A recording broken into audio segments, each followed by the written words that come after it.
Women's premier league के 5 ऐसे top खिलाड़ी जो कि अनसोल्ड हो गए और जो कि विमेंस प्रीमियर लीग की हिस्ट्री के लिए थोड़ा सा अनफॉर्चुनेट रहेगा।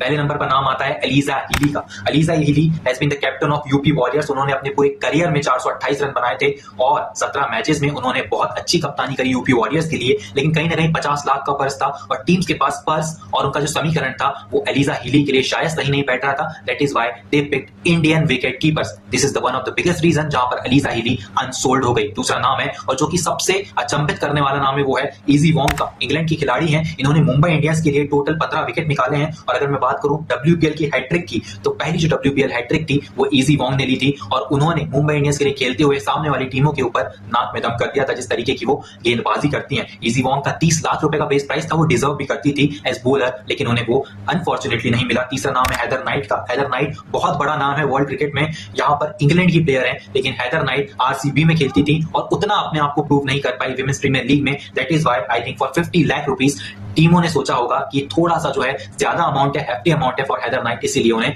पिक नहीं किया। She was an allrounder for RCB. और अगर मैं बात करूं यहाँ पर अलाना किंग की, तो अलाना किंग ने जिस तरीके से गेंदबाजी की है वर्ल्ड कप में, उसे देखकर ऐसा लगा था कि अलाना किंग पर बहुत बड़ी बोली लगी थी। सबने प्रेडिक्शंस लगाए थे, लेकिन अलाना किंग की जो फिरकी है वो काम नहीं आई डब्ल्यूपीएल के ऑक्शन में, क्योंकि समीकरण जो है टीमों का फिर से सही नहीं बैठा। कहीं ना कहीं राधा यादव को भी पिक किया गया वहां पर आरसीबी के द्वारा, लेकिन अलाना किंग रह गई और उनका जो बेस प्राइस था वो 40 लाख रुपयों का। बात करें एलिस कैप्सी की, so she was one of my favourite players because Alice Capsey ने ऑलराउंडिंग परफॉर्मेंस के थ्रू दिल्ली कैपिटल्स में बहुत बड़ा योगदान दिया है। अगर कोई टीम 3 बार फाइनल में जा रही है और वो जीत नहीं रही है, दैट इज ओके, लेकिन 3 बार रनर अप रही है वो टीम और उसमें से अगर एक भी खिलाड़ी अनसोल्ड हो जाता है तो वो एक अचंभित करने वाली बात रहती है। अगर मैं बात करूं यहाँ पर एलिस कैप्सी का जो प्राइस था वो 30 लाख रुपए का था। Alice Capsey as an allrounder was a good player, field में वो बहुत क्विक थी। That is why I think Alice Capsey deserve the best price. और जहां पर एलिस कैप्सी की बात है तो वो बहुत कम मुकाबले खेली है दिल्ली कैपिटल्स के लिए, लेकिन जितने मुकाबले खेली हैं उन्होंने अपने आप को प्रूव किया है और प्रदर्शन अच्छा किया है। फिलहाल के लिए इतना ही, लेकिन जो अनसोल्ड प्लेयर्स थे, These top 5 unsold players